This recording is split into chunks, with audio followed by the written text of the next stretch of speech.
En el primer ejemplo que estamos viendo.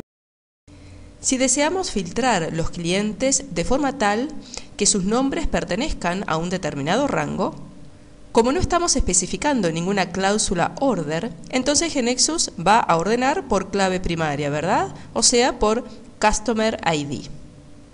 En este caso, el listado de navegación correspondiente nos va a informar que se debe recorrer toda la tabla Customer y que para cada registro de la misma se va a evaluar si el registro cumple o no con las condiciones, ¿verdad? Con las restricciones, con las constraints.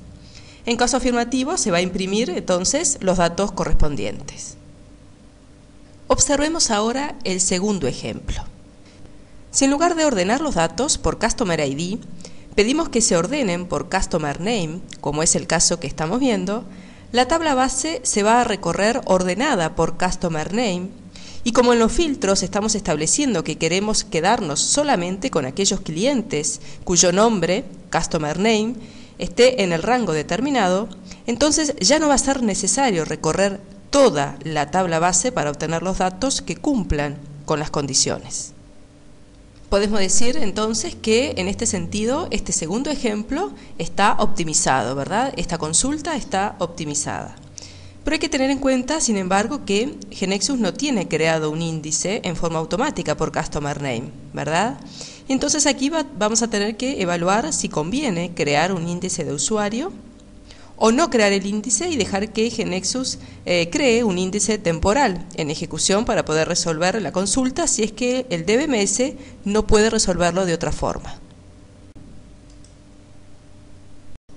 El listado de navegación nos informa ahora que la consulta está optimizada, ¿verdad? Ya que si observamos el recuadro en rojo, nos está diciendo que recorre solamente los registros que están incluidos en el filtro, o sea, desde Customer Name mayor o igual a la variable Start hasta Customer Name menor o igual a la variable End. Para determinar el orden, GeneXus toma en cuenta lo siguiente. Los atributos de la cláusula Order especificadas por el usuario. Se toma en cuenta también las restricciones que aplican al nivel, ¿verdad? Atributos mencionados en la regla PARM del procedimiento, condiciones explícitas tanto en el where como en las conditions, y también la existencia de índices sobre estos atributos. Vamos a distinguir dos casos. El primer caso es si se escribe una cláusula order. En este caso, el for each va a quedar ordenado por esos atributos, ya sea que exista un índice o no. Si no existe un índice con los atributos del orden, pero sí existen condiciones, ya sean implícitas o condiciones explícitas por igualdad, entonces se va a buscar si existe un índice que contenga los atributos de las condiciones más los atributos del order. La condición explícita prevalece sobre la implícita para la determinación del orden, en caso que sean diferentes y en caso que exista un índice por cada una de ellas. En caso de que sí exista un índice con los atributos del order, entonces los atributos de las condiciones van a ser agregados en la lista del order para que dicho índice sea considerado en su lugar. El segundo caso que vamos a considerar es si no se escribe una cláusula order. En este caso, si existe algún índice por los atributos de la condición, entonces el order va a quedar determinado por los atributos de ese índice. Pero en caso de que no exista un índice que corresponda con las condiciones, o sea que no se puede optimizar la recorrida según las condiciones del nivel, entonces se va a ordenar por los atributos de la clave primaria. Veamos el siguiente ejemplo.